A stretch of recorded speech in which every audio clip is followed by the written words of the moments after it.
Hello, class. Introduction to Business. This is Professor Robinson.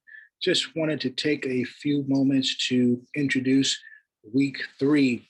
Week three, we'll be looking at two very important chapters as it relates to introduction to business. One would be forming a business, how to form a business, and number two, management and leadership. And so we look at these two chapters, chapters 5 and 7, on this week. Hopefully, you've already gotten an opportunity to start reading during the week. By the time you watch this video, you will see the significance of these major topics. In chapter 5, we talk about forming a business. Many of you already know some of the major forms of business: sole proprietorship, partnerships, and corporations. A more recent form of business, probably within the last 15 to 20 years, has been called a limited liability company, LLC. And so you'll see that form of business very popular in business. The significance of forming a business is liability and control. Those are the key elements when one looks at forming a business. So proprietorship, one of its major advantages is its control of the business. As a sole proprietor, you're someone who runs the business, you manage the business, and you reap all the benefits of that business, which means you have all the profits come to the sole proprietor.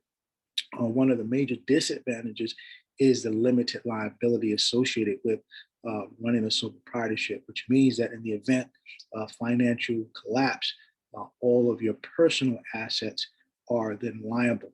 And so that is one of the disadvantages, or the major disadvantage, of sole proprietorship.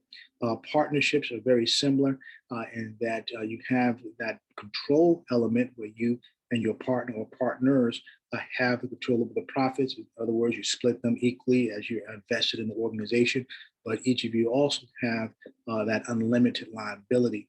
Where you move into a more less disadvantage as it relates to liability is in a corporation, with as an owner in a corporation whereby you are a shareholder, your only liability is what you've invested in the corporation, and therefore that unlimited liability is not an issue. With a corporation, what you're looking at, the advantage rather, is ability to raise capital more quickly. You're looking at the limited liability as well, because only what has been invested is what is liable in the corporation. Some of the disadvantages is taxation, double taxations on the profits of the organization. Both the corporation is taxed, and also the shareholders are taxed on capital gains. So those are some of the things to think about in forming a business. Also, keep in mind that with business, you want to make sure that you're managing your organization and you're running your business with those aspects in mind. What do you feel about how the company will dissolve if you just have an exit strategy and things of that nature? You want to keep those elements in mind when you form a business.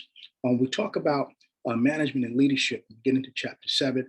One of the biggest elements is the management functions. And so you want to consider the four management functions, which are planning, organizing, and also leading and controlling.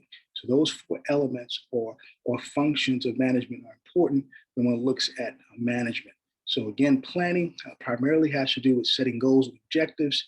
When you look at organizing, it's assigning tasks, developing and recruiting a staff. When you talk about leading, it's motivating, training, developing those individuals, part of your organization. And controlling is where you start to measure and monitor the results of the business. So those four functions are critical and as it relates to management and running an organization. So as you look at these two chapters, consider those elements, consider those concepts, and begin to look at, from your perspective, either as an entrepreneur, business owner, or as a manager. You might be in supervisory management level, you might be in middle management, or you might be in senior management, which are the levels of management within the organization. And in those areas, you each have a certain function of or main skill that you need in each of those levels. Some of the things to consider as you look at management. So those are just a few of the concepts that we'll get into. Of course, go through your PowerPoints for chapter 5 and chapter 7, utilizing those to develop your concepts and skills. And we'll meet in this week in terms of the same types of assignments, discussion board, quiz, and so forth. With that in mind, just as a reminder, when you go through your discussion board, keep in mind that our initial post is due on Thursdays. The idea, the concept behind that is that you start to get engaged with the lesson, be able to get a feel for what the course is about, the week's discussion is about, and then by Sunday, you're able to reply to your classmates and your peers in order to get a chance to give feedbacks, comment on what has been discussed during the course of the week. So with that in mind, prepare for another great week of learning. If you do have any questions, as many of you have already done, email me, reach out to me. I'd be more than glad to assist you, answer any questions that you might have. That being said, enjoy your Labor Day weekend, and I will see you in discussions on this week. Have a great day, and I'll be talking to you soon. Goodbye.